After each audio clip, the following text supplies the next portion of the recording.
that is absolutely right. That's one area of our government that's still functioning.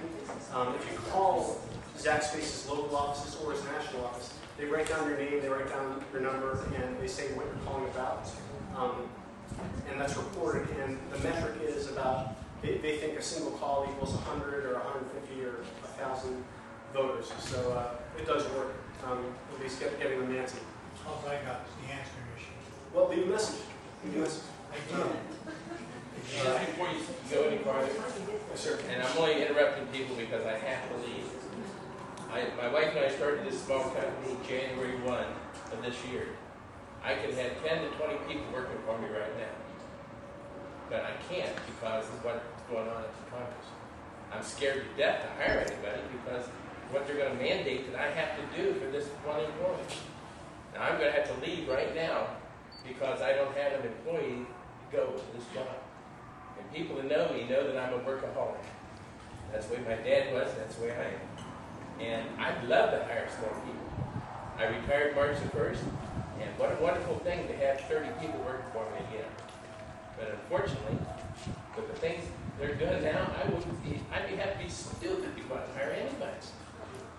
You know, why would I want to hire somebody that's going to cost me everything plus what the company could possibly make it is?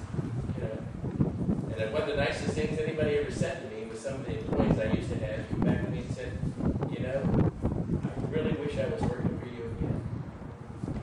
Anybody that's had an employee that's come back and said that to them knows exactly what I'm talking about. And so consequently, this little company could be a big company, but, you know, if it costs you everything you have to have 2 or 3 employees, do what you can do and let the rest of it go by.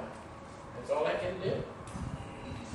So consequently, I have to go get in the truck and go to work. Go to work now that I'm retired. Okay. Tim Ross from Ross Brothers Trucking. Yes. I'll keep this mercifully short because I know we're probably running a little bit over time. My name is Tim Ross. I'm just across the border in Coshocton County. I work for Ross Brothers Trucking, and the name isn't a coincidence. I'm the 4th generation Ross to work there. The company was started by my great-great-grandmother back in 1950, I believe. I'd like there to be a 5th generation of Rosses, which is why I'm here to basically speak out against this bill. I think pretty much everything's been covered. But one thing I want to say is that if the U.S. government can take over 1/7, I believe, of the economy, what's to stop them from taking the rest? What's to stop them? We haul coal to the power plant in Coshocton County. What's to stop them from saying we want to take over the energy industry or the food industry or any number of other things? This from the federal government that can't properly run Social Security and any number of other programs. So I think it's important that we're here. I'm thrilled that so many people came out, and I guess that's it. Great. Short and sweet.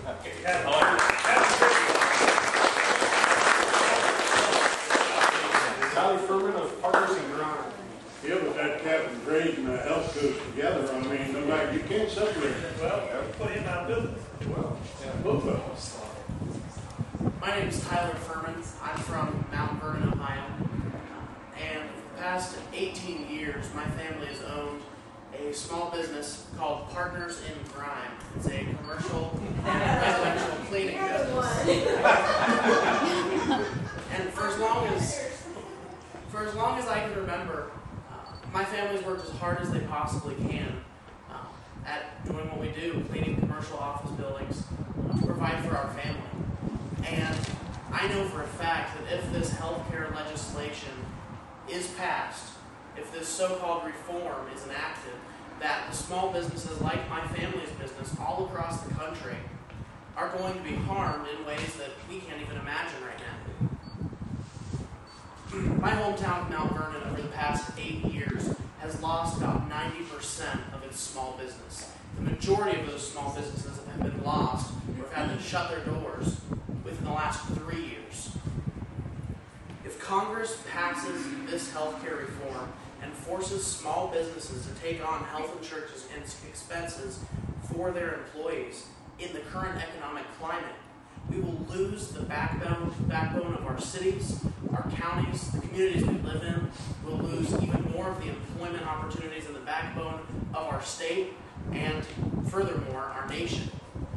So today, I stand before all of you and stand with you in urging Zach Space and the other members of Congress to challenge this vote when it comes up in September and vote no on healthcare reform and vote yes in favor of protecting the backbone of our community, and that is small business.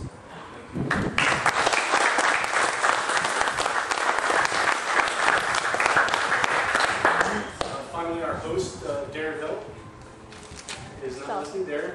Someone else can go next. You're the last one, sir. I'm the last one? Yep. Okay.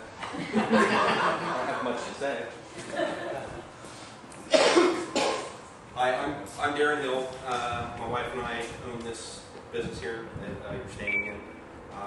We've been in business 6 years. I am by far a rich man, but home shot. And I'm not sure 100% how the healthcare thing will affect business, other than it will be detrimental to us. It will possibly cause us to have to lay off my employees because we weren't able to afford the insurance the way it is. My goal is to grow the business, not shrink it, and I truly believe shrinking it, if nothing else, closing it is something that could possibly happen. I appreciate all of you coming out here today. If nothing else, it's helped educate me more, because I, for one, I'm not afraid to say it, have not read the bill.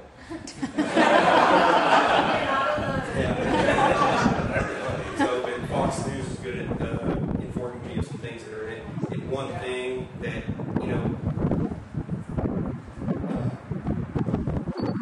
worked hard for the way, and I hate to see it go away regardless, but if it means closing to prevent extra hardship on me and my family, I don't have to. But one thing in the bill that really gets under my skin is the abortion thing.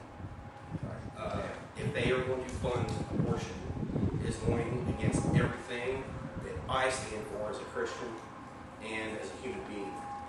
And I think it's horrible. And they want to do something with healthcare. Yes, something does need to happen. I would love to provide Nick, my one employee, with healthcare. And hopefully someday we can do it through growth and not by mandating that I have to do something. So, if anything, they pass it, it's kind of out of my hands because I don't personally get a vote, but the abortion thing has got to go.